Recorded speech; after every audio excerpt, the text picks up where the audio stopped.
let's take a look on what we should do when we have an equation that has two square roots, such as this one, square root of 5 plus x plus another square root of x, and then this is equal to 5.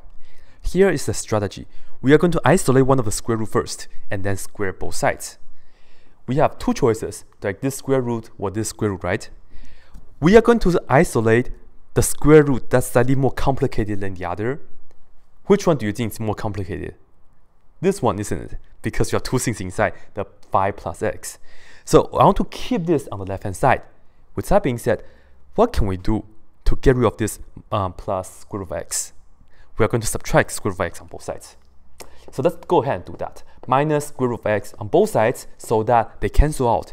And then we will end up with square root of 5 plus x only on the left-hand side. And this will be 5 minus square root of x. And now what? This is a square root by itself, then we can just take this raised to the second power, and then we also take the right-hand side to the second power.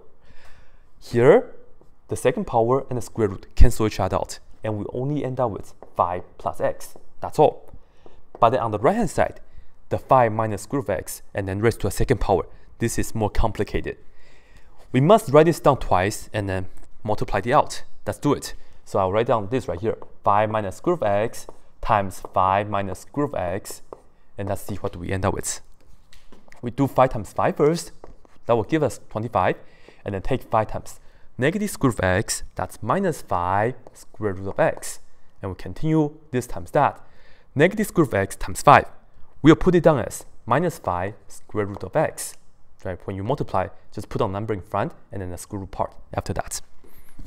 At the end, we have square root of x. Well, this is a negative square root of x times negative square root of x. We know the result will be positive. But then, when you multiply two square roots, if the insides are the same, the result will be just the inside. So, square root of x times square root of x will be just x. That's all. Alright. Can we combine anything before we put down the result over there? Yes, we can. Negative 5 square root of x, and then another one. We'll keep the 25 here first though, but then minus 5 square root of x, minus 5 square root of x, minus 5, that's minus 10. And then we have the square root of x. We keep this the same. And then we write down plus x. Okay? And we'll put this down as the result on the right-hand side after we multiply this out. We have that. 25 minus 10 square root of x, and then plus x. So that's the idea. And then as you can see, we started with an equation that has two square roots. And then after we isolate one of them and square both sides, we end up with an equation, but then we still have a square root. So we just need to follow the same strategy again. Let's try to isolate this square root and then square both sides again. So with that being said, maybe let's get rid of this number first. Get rid of this number. This is a 25 positive, so that's minus 25 here so that they cancel out. And I'll do the same right here as well, minus 25. Here, we will also get rid of this positive x. To do that, we minus x so that they cancel out. But then if I minus x here, x minus x, we also cancel each other out.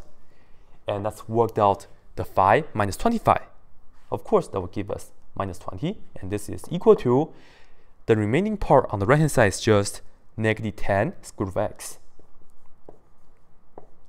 And what does this mean? This is negative 10 times square root of x. I want to isolate the square root part. So what should we do with the negative 10?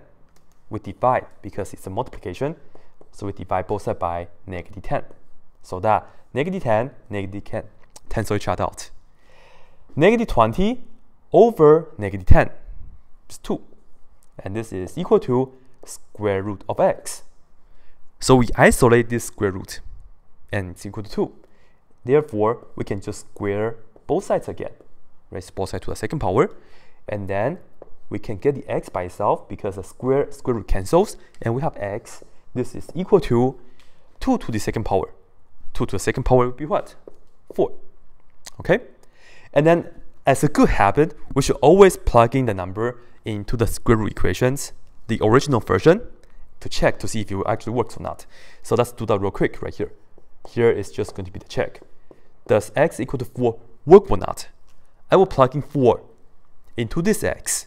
So I will write down square root of 5 plus the x is equal to 4, and then plus plugging 4 into this x in the square root. So square root of 4. Do we end up with the number that we have on the right hand side, the 5? We don't know, but let's try out. This right here, we do this inside out. 5 plus 4 is 9, and then we take the square root of that, and then square root of 4 is 2, right? But then square root of 9, this is 3. 3 plus 2, is this equal to 5? Right, that's the right hand side. And of course it is. 3 plus 2 is equal to 5. So we can say x is equal to 4. It's the answer to the equation. This is it.